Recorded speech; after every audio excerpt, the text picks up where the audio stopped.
lẩu lò đó thì tôiอยู่ว่าเป็ดตุ๋นใส่ยังก็มองนั่น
chị bỏ nhắn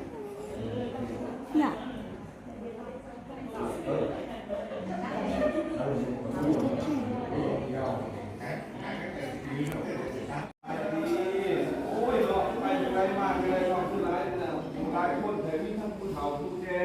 ผู้แต่งโตก็มีแต่ผู้จกๆงามๆนี่ขันนี่อย่างนี้ไปจะไงเนาะผู้ประสงค์ม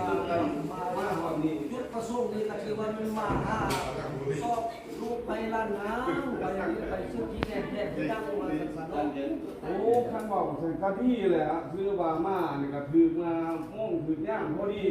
หรือว่าจุดประสงค์นี่เป็นว่า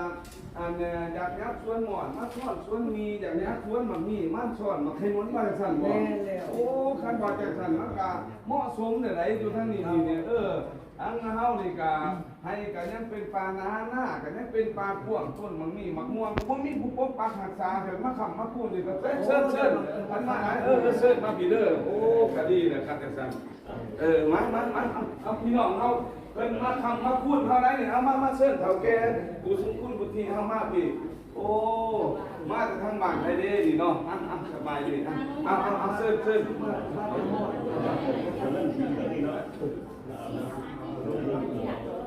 อันนั้นพวกมาก่อนพวกลูกหลานเฮาอยู่บ้านมองสุภาพเนาะบ้านก็เป็นบ้านซื่องามนั่นนะลูกหลานก็เป็นโจกงามฉะนั้นแล้วก็อยากขอให้ดีเฮ็ดก็ตามพ่อตามแม่ฉะนั้นแล้วมีหยังแล้วอยากเสิร์ชทั้งอันนี้เว้าตื้มไล่ฮู้ในเบื้องต้นคนนั้นให้เฮากับบ่จักสิต่อพ่วงบอกให้เฮายินดีต้อนรับเด้อเจ้าเชิญเราที่บอกว่าที่มีนำล้านตาคือว่าของไว้กับล้านตาเนี่ยมันได้จักไว้ส่วนพ่อแม่นำตามนักไว้ส่วนคำนางไส้นักไว้น้ำตาของแก่คือว่าเป็นอะไร มันจะให้เอาเหยียดเอาข้อบ่อยเป็น2ต่อ2มันก็สิเอานั่งไปโดดทิศที่ข้อยังหลับยึดกฎหมายเลยแล้วที่ว่ามันมีสลายมุ่งบัดแล้วมันจะมีมุ่งเดินมันก็ไปเทือละสเต็ปไปสเต็ปบาดมันสิข้างมันเห็นบัดคุณน่ะ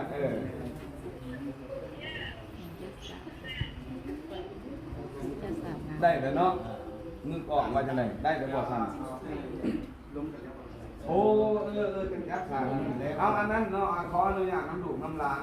เขากามันเสื้อมันว่าตัวลูกหลานกับที่พ่อเลยพวกท่านกันหักมากันนี้แต่ว่า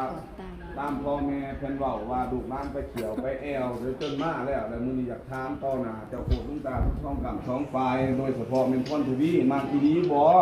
หรือว่ามักดินเพราะแต่ตัวพ่อแม่ขี่รถเสียน่ะมันคือบ่ได้เด้อย่าให้เว้าเบิ่งหลานสาวเฮานั่งฝ่าใสเอาให้ทั้งเจ้าบ่าวเว้าก่อนก่อนเนี่ยอันนี้ร่วมมาครับมาใส่ได้บ่ถิ่มบ่ปลาบ่ท่านเอาแล้วบ่ได้วัฒนธรรมลาวเฮากฎหมายเพิ่นก็ห้ามว่านึงเมียเดียวในมาตรา4กฎหมายครอบครัวผู้ให้หลายคนไหน มันใจรถหน้าคนเจ้าโคตรถามให้ละเอียดได้เลยเนาะทางไหนเอาซะนะว่าจะได้เขามักแหละหรือว่าคือหนาคือล้างอะไรคันได้ตกลงแล้วบ่ให้มีหยังไหลผู้ใดมาว่าหยังก็บอกว่าข่อยมีแล้วโดดใดถูกเลยโอ้กะดีแล้วเนาะกะที่ก็คือว่ากะยิดข้อเฮาสิแล้วเขาตัดสินใจกับพ่อแม่ครับก็ต้องไปตามได้หักลูกหักเก่าใช่ไหมถามพ่อแม่ทั้งฝ่ายอันซ้ายแล้วก็ฝ่ายยิ่งตื้มลูกมักแหละพ่อแม่เด้ก็มักนำอยู่บ่หรือว่าโอ้กับบ่ปานใดนี่จะให้เว้าแจ้งอยู่ได้ บอกบ่ได้ ก็ได้มักฮักแต่ว่าเป็นลูกเป็นเต้าได้ครับเอาแล้วว่าเป็นลูกเป็นเต้าแล้ว เราตัดทีหลัง ก็บ่ได้รังเกียจอหย่างเบิด ทุกสิ่งทุกอย่างถือว่าพอใจแล้วเนาะ พอใจแล้ว อันหนึงน่ะทั้งเฮานี่นะในโลกนี่กฎหมายให้เอาสร้างได้หยังก็ได้แต่เฮาก็ในร่างเฮาก็มี50ชนเผ่าแต่เฮาเผ่ามงไหนจริงใจบ่ก็ต้องให้ฮู้ฮีดที่ได้มาแล้วบ่แม่นแต่ลูกฮู้และทั้งพ่อแม่ก็ต้องไปเรียนฮู้นำทั้งนี้เฮาจริงใจเฮาก็สิเรียนฮู้วัฒนธรรมลาวนำไหนคือสินี่บ่แม่นฮีดเผ่ามงเพิ่นก็ยังเฮ็ดนำเพิ่นมักนำลูกแหละแล้วก็ต้องจริงใจแล้วบ่ให้เว้าแน่ไหนเนาะได้เนาะ ได้ขึ้นจากไหน แม่นแล้วเพิ่นบ่ให้อันนี้หลายทั่วโลกนี่ฝรั่งเขาก็เอาซุมื้อนี้บ่ลำก็เอาทั้งนั้นทั้งสินี่ลาวดุมเด้ส่วนหลายเขาจะเอาแต่ครับมงและลาวดุมนี่ก็พอใจบ่ถ้าเฮานี่ก็ถูกมากไปไหน ยังขัดคำตอบจากแม่ฝ่ายยังอยู่ โอ้เอานี่ท่านว่าเนี่ยไอ้มึงเป็นยิ้มในต้องเป็นยิ้มในผู้ใดจอกบ่มันจังสิใครคำปากคำปากมาเอาบอกใครครับ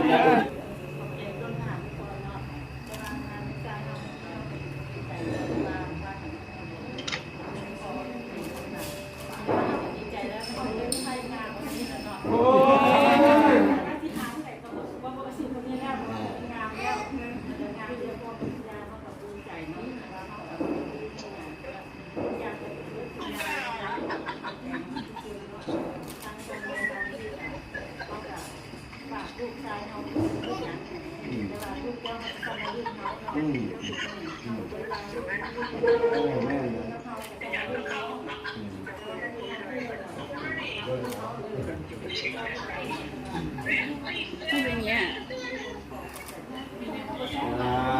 โอ้พ่อร้องนี่เพิ่นย่องว่าลูกสาวงามขอ2จอกได้บ่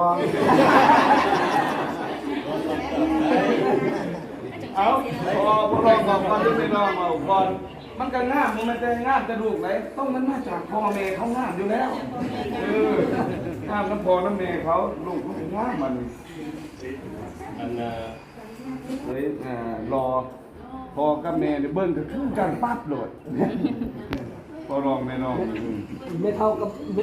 ไม่เท่ากับเมียานี่ก็เกือบว่าหุงล้ออันเดียวกันเลย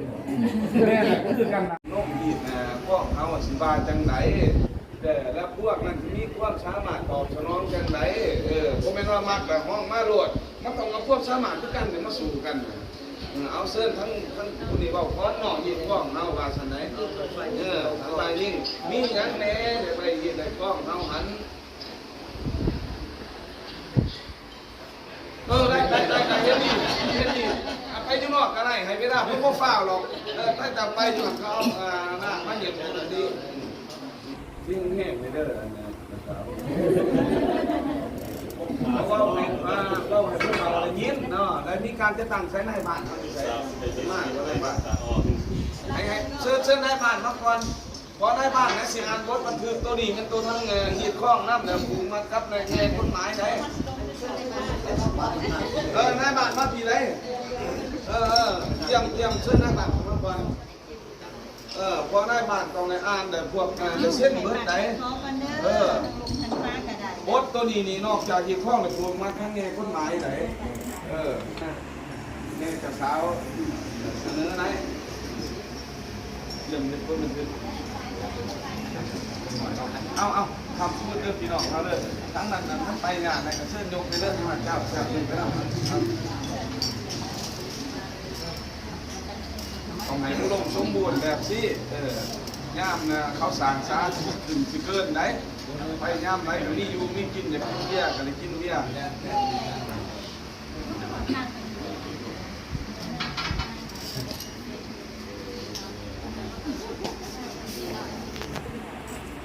พ่อไม้พ่อฮักพ่อมีนี้นำพ่อนำแม่พวกเขาแก่จังห้าได้มืองานนำคือห้าได้มือเก่าของห้าเดือนพ่อคนงามห้าได้มือละห้อยมือละเล็กมือละน้อยคอนละจริงครับมือนี้ไต่เทียนเนาะ โอ้ตายเสีย เทียนนี่เขาเอามาให้ไต่นี่นะอัน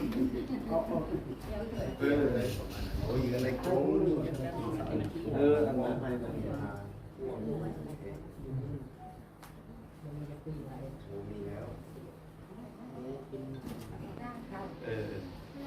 ไต่วัตถุคันเนี่ยคันนั้นหุ่งคันคนทุกหุ่งใช่ไหมหุ่งเรื่องแม่แล้วขึ้นเกินแล้วเอาอันทับเด้อพอลองไปลองเลยมื้อนี้มีพ่อแม่เฒ่าแก่เจ้าโกรธฝ่ายซ้ายเพิ่นมาขอหมั่นขอเหนียวลูกสาวน้ำพ่อน้ำแม่ข่อยนี่แหละเป็นเฒ่าเป็นแก่ก็สิได้เว้าความจริงพวกเฮานี่เป็นเบื้องฝ่ายยิ่งเอาแต่ทางอย่างไรได้ขอให้ได้เป็นไผเจ้าโคตรลุงตาขอให้ของให้ค่าอันใดสักสิ่งขอให้ได้เป็นมิงผัวหักเมียแท้กุ้งเงินคำแดงห้อยหลายกับบ่ว่าสิเอามาเป็นกระตาก็สิรับโลดทันทีขอให้เป็นผัวหักเมียมีน้ำกันสืบสางแยกห่างความปรารถนาขอให้เป็นอาวหาวิวหามงคลหมั่นแก่นขอให้แม่นผัวเดียวเมียเดียวนั่นขอขาดเถินมื้อนี้เพิ่นก็ยังมีขันหมากมหามีขันยาให้เป็นอาวหาวิหามงคลหมั่นแก่นขอให้แม่นผัวเดียวเมียเดียวนั่นขอขาดเถินขันสุดท้ายเพิ่นว่ามื้อนี้เฒ่าแก่เจ้าโคตรลุงตาฝ่ายซ้ายได้นำลูกนำหลานได้นำขันเงินขันค่ำมาซุ่มสู่อยู่หามาขอสารขอสามาขอหันขอมีมื้อนี้เฒ่าแก่หาได้มือสันวันดีหาได้มือเก่ากองหาเงินทองว่าบ่ยากหาได้มือละห้อยทอนมือเล็กมือน้อยได้เงิน50 ล้านและที่เอาใส่ขันเอามามอบวางมาตอบบุญคุณบิดามารดาพ่อแม่พวกเฮานี่แหละเป็นเฒ่าเป็นแก่ก็สิได้รับเอานำกับทั้งค่ำบาดาเอามา6 บาทบ่ได้ขาดเป็นเงินแข็งน้ำนมแต่ปฐมมีมา3 ปีมันถือว่าวันที่ใดเดือนใดจักคำสิเฮ็ดจังไดต้องเว้าอีกไดนักแต่บ่อนอยู่บ่อนนอนการอยู่กินนี่ต้องให้เว้าแจ้งถึงสิบันทึกเขาได้หันฉะนั้นแต่เฮาเนี่ยฮีดข้องเฮาเว้าซ้ำนี่ได้แล้วบาดนี้ขอให้เว้าตื่นอีกให้เฒ่าแก่ได้ยินเพิ่นสิเข้าบันทึกแล้วอ่านได้ลงลายเส้นและปฏิบัติตามหันคันบ่มาปฏิบัติมีมาตรการปรับไหมได้เอาเท่านี้นะครับทำคุณนะครับขอให้นับเบิ่งคือสิมาแต่คุณน่ะคือสิอันนี้เอาปวดเบิ่งจังหน่อยสิว่าผู้เฒ่านี่คือว่าผ้าครับเดี๋ยวผู้นับเบิ่งเดี๋ยวผู้ให้ตีเฮาได้ไทยเบิ่งอีกว่าแม่นแท้บ่มันสีเหลืองๆก็แม่นแล้วบ่แม่นได้เบิ่งคันไปเอาไทยยกยอมที่มานี่ครับขอตบมือยกเลยมันได้ชื่อซ้ำเดินเอาจอกมาก็เลย1 2 3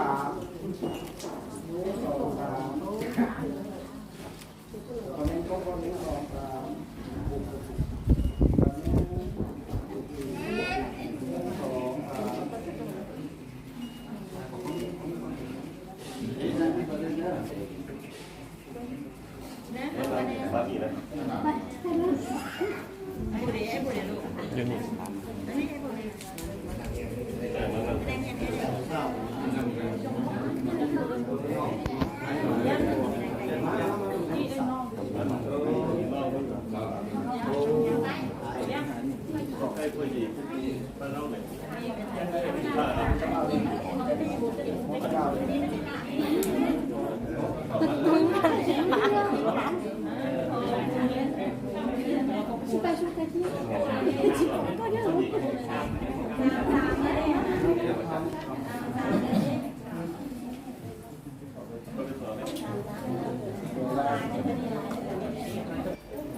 Dạ,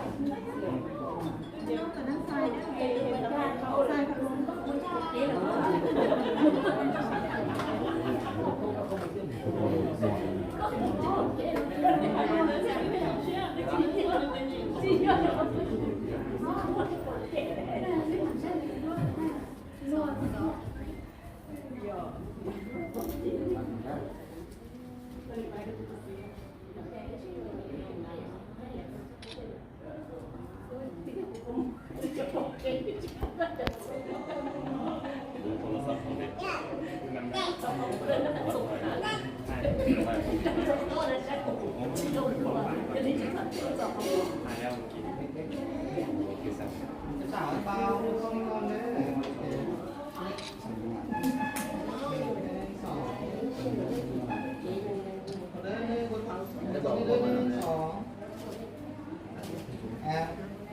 น้ำหนักน้ำหนักวันนึงน้ำหนักวันนึง2 ซับน้ำหนักวันนึง2 ซับ เฮ็ดตามที่กล้องสร้างเลยนั่นเด้ออันน่ะเพิ่นรู้แล้วว่ามันสิงามนะเฮ็ดตามด้วย ปวดมือเลย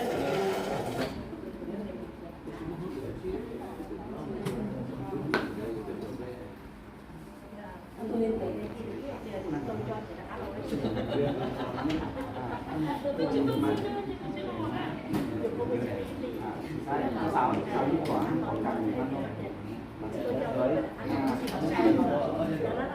มันทางไหนคนเดียว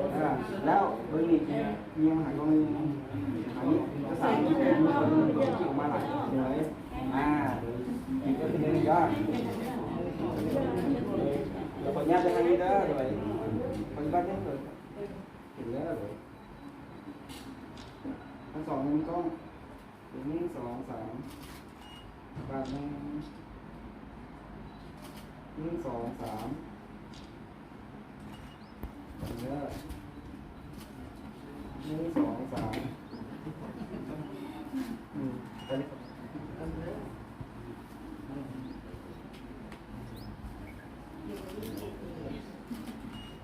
ไปบ้าน1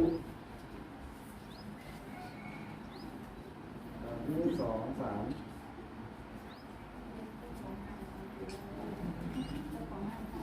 ตอนนี้ได้ต้องเปิดเลย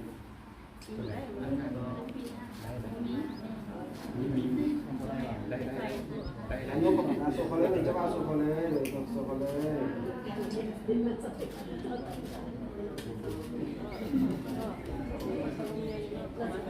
จะรอเดี๋ยวมานุ๊กได้รับนุ๊กก็แต่กันนี่มานุ๊กก็แต่กันนุ๊กก็แต่กันเลย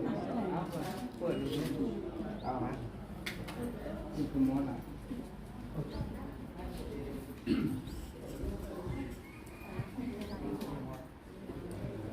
สอบข้างมัน1 2 3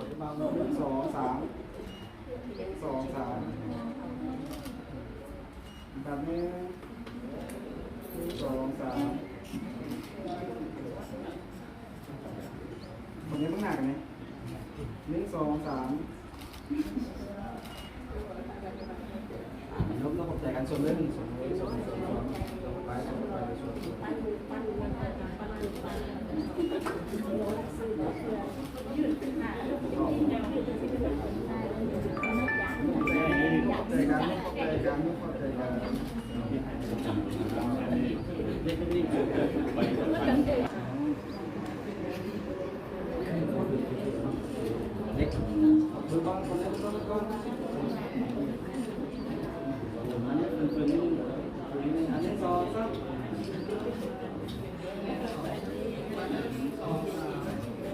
มาเราลงเลยผมเป็นยังเขามันเป็นเหตุเขาผ่านมาเลยเป็นไหนไปก็ถือก็ต้องก็โดดก็ให้ขอให้พ่อแม่ให้บุญให้กุศลให้โชคให้ลาภแก่ลูกสิไปสร้างทางบุญนี้กราบลงกัน3 บาทลูกกราบบุญนี่นะลูกกราบพร้อมกันเอาขี่เรือลำเดียวกันแล้วเล่าหน่อยเด็กเป็นยัง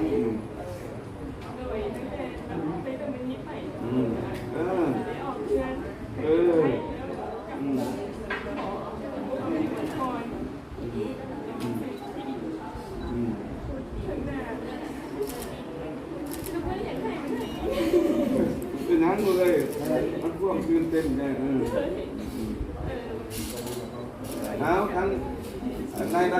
คนเอาลุงเอ้ยแนวไหนกับต้องรับปากสารภาพต่อพ่อต่อแม่สิพ่อเลี้ยงพ่อกลัวพ่อเบิ่งพ่อแย่งดูน้ำเขาน้ำตาจนตลอดชีวิตชาตินี้ขอผู้เดียวเนี่ยว่าท่านๆดูแลลูกเลยแต่ก็ชื่อทำปฏิญาณเฮา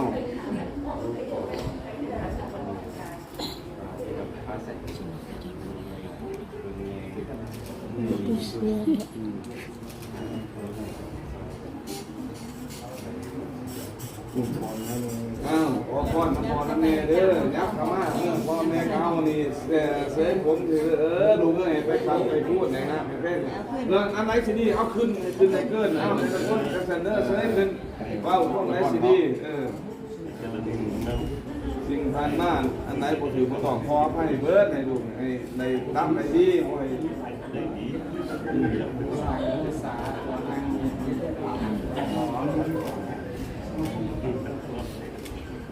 ใกล้ดูเลยในนั้น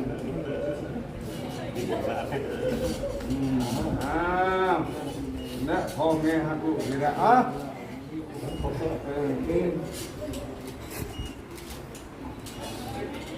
ยังที่มาเป็นนั้นยังที่มากันมันกูว่าอะไรกูเอาอยู่ตั้งหอกเนี่ยคือสถานนะมันเป็นวันที่ไปต่างประเทศนะดีนะเอาภาพไปเด้อนี่พ่อแม่ที่รักดีลูกเต้าทุกคนนี่แหละคนนี้จะดีใจน้ำมัน